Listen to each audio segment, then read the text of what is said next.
Hello from the London Global Crowdsourcing Week 2016 in London. This is Katarina from Startup-Stalker, and this is the founder of CrowdAngels.co, Fanuel. And I'm going to ask him one of the hottest questions of today, and that is, what is the biggest issue with the sharing economy?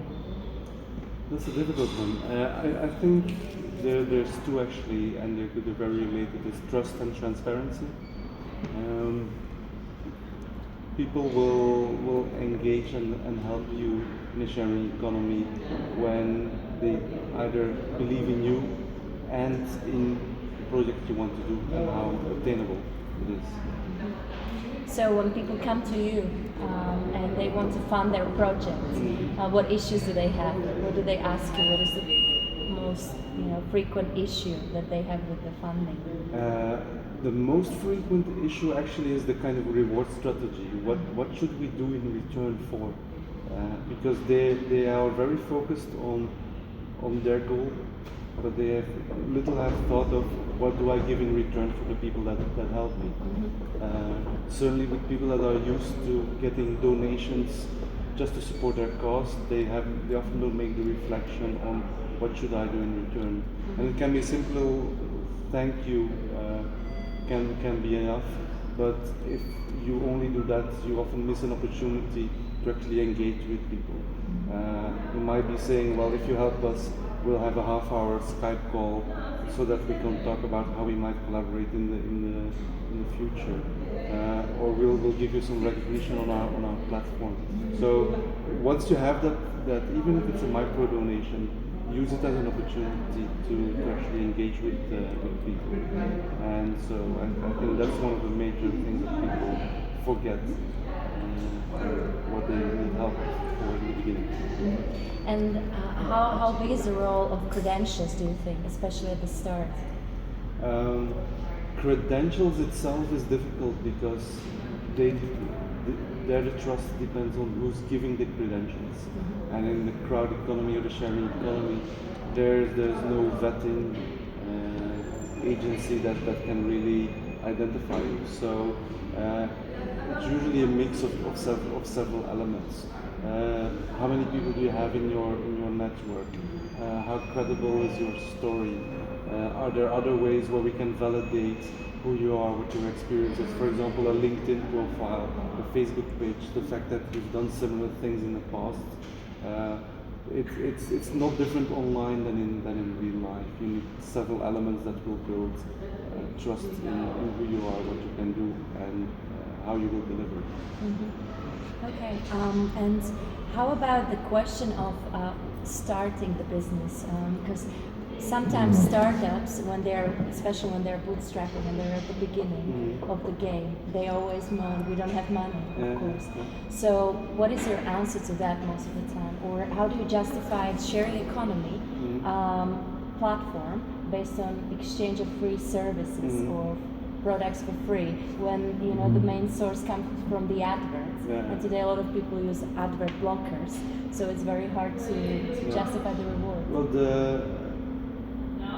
let me think about this. For me, can you repeat the question? Sorry. How do you predict when the business will be profitable? When people want to have a sharing platform? Well, what people need to understand is that when they want something bad enough, there's always I call them hustles. A hustle is often a street con where you try to get whatever you need by promising people whatever they want to be promised to make sure that you get what you need to move forward. Now, you always need to keep the relation honest. So in a startup, I wouldn't say a hustle with no matter what. But that's the way things start. You need somebody will buy from you if they know that other people have bought from you beforehand. So you need your first customer, and to get your first customer, you need somebody that trusts you beyond what someone else would do if they wouldn't know you. So you will go hustle your local network with your parents, your family, former co-workers, a former boss.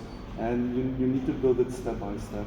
And in the beginning, it's often trading services. promising people to deliver services in the future when they help you now.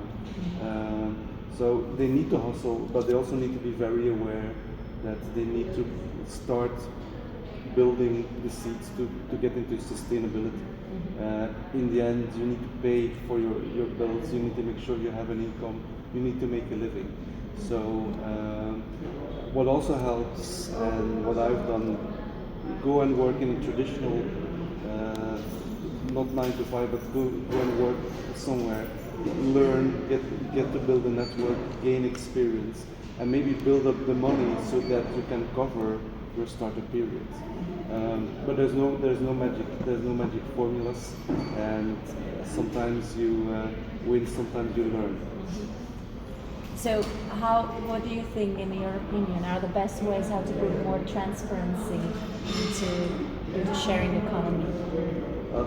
Today at the conference, somebody said something I found very interesting. A lot of people like making a cake together, but they start fighting once it needs to be sliced up. And so in the sharing economy, it's often the same way. People will be very vocal on supporting something, but when it comes down to it, it gets more difficult to collaborate in the end. So you need to make sure that you have the right team, the right people that you can work with in the long term and the short term. So you need to make it transparent at the beginning. Yes. Before the cake gets sliced. Yeah, and there's in teaming and working together. There's 4 main stages. You have the forming, norming, storming, and performing. Now, if during your honeymoon weeks everything is wonderful and you start working together, you have a great idea, but after a while you might realize that those ideas are not completely aligned. So you start with a bit of friction. Now, once you get to the storming, you can either go to the performing phase by saying, okay, we realize our differences, but let's move forward in a certain direction. But at that point, I've seen a lot of startups that also break down, that met each other at the startup weekend, found a great idea, started working together, and then simply lose interest or have other things to do. So getting past that storming phase is an important one. And perhaps my last question would be, what makes London attractive as a market in terms of sharing economy in regards to? For me, the London and UK in general is really on the forefront of sharing economy, because you see that there's so many bottom up. There's a history in really grassroots helping each other, and now finding ways into the economy to take that forward. There are other countries like in Belgium. We have a much bigger, let's say, social net by the government that can help people, but when that net is not there, you need other ways to help each other. So I think both the fabric of the economy, government policies, and just past practices and past habits make this an ideal country to start and thrive in the shared economy. Fantastic.